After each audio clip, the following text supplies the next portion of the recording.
Is the number 13 unlucky? Not for you, it isn't.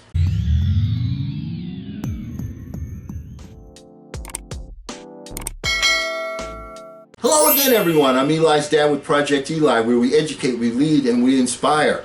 And we are on the final chapter of the book, Think and Grow Rich by Napoleon Hill.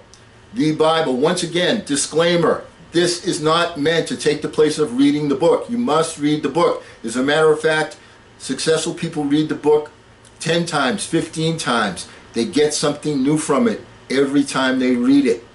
We're getting some help here from Earl Nightingale, who made a video in the 50s, the condensed Think and Grow Rich, with some tremendously good points in it, who I'm going to be quoting here very shortly, as well as adding my own input. So let's get right to chapter 13. The 13th and final principle is called the sixth sense. The sixth sense can be described as the sense through which infinite intelligence may and will communicate voluntarily without any effort from or demands by the individual. This principle is the apex of the philosophy. It can be assimilated, understood, and applied only by mastering the other 12 principles. The sixth sense is that portion of the subconscious mind which has been referred to as creative imagination.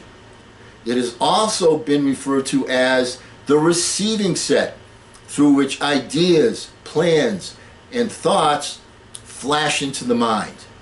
The flashes are sometimes called hunches or inspirations. The sixth sense defies description. It cannot be described to a person that has not mastered the other principles of this philosophy, because such a person has no knowledge and no experience with which the sixth sense may be compared. When Napoleon Hill went to all of the top people in the day, he didn't know what he was going to find in terms of, okay, tell me about your personal success formula. He found that it was pretty much the same from person to person to person. The vision, the planning, all the things that we've talked about. But the thing that stood out so much was that when you have a particular focus and you send that vibe into the ether, to the infinite mind, and you allow yourself quiet thinking time, you will receive input from the infinite mind, because the infinite mind wants to help us. Most people only use the conscious portion of their minds. They don't use the subconscious. All of the people, the successful people of that day and today, use that portion, the subconscious mind. The sixth sense is not something that one may take off and put on at will.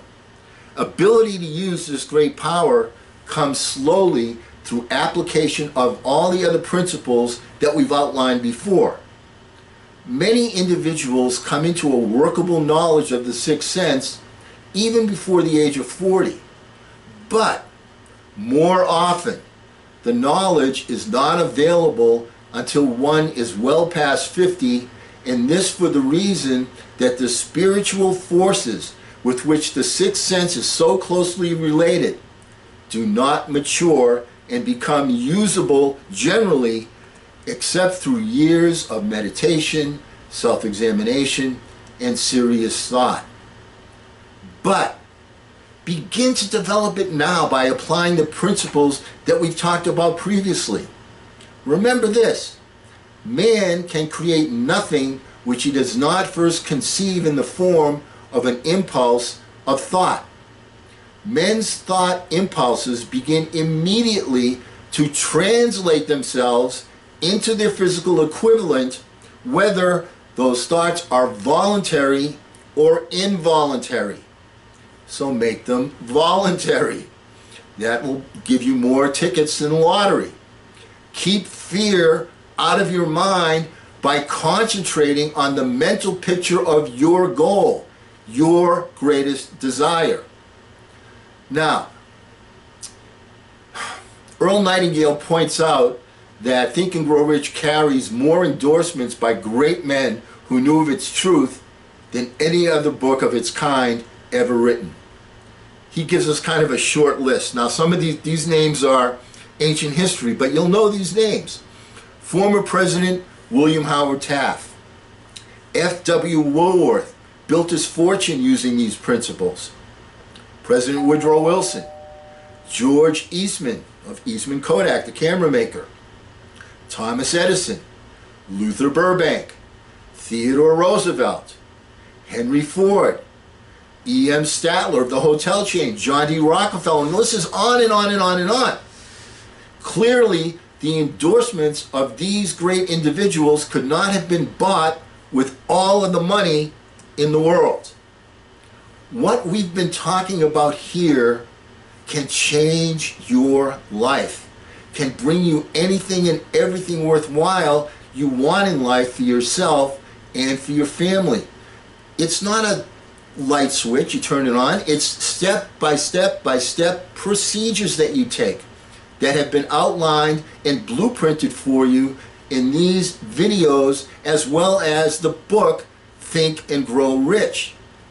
That's why it's considered the Bible of business books. That's where people go to when they're having those kinds of issues. That's why people read the book 10 and 15 times, because you keep running into roadblocks that are new. Say, maybe there'll be an answer for me in Think and Grow Rich. And more often than not, there absolutely is. So cut yourself away from the average, the mediocre, and chart your course on the dream in your heart. These 13 principles will never let you down as long as you use them. And because we will never end a meeting on a philosophical note, let's get out there, think and grow rich, and charge! I'm Eli's dad.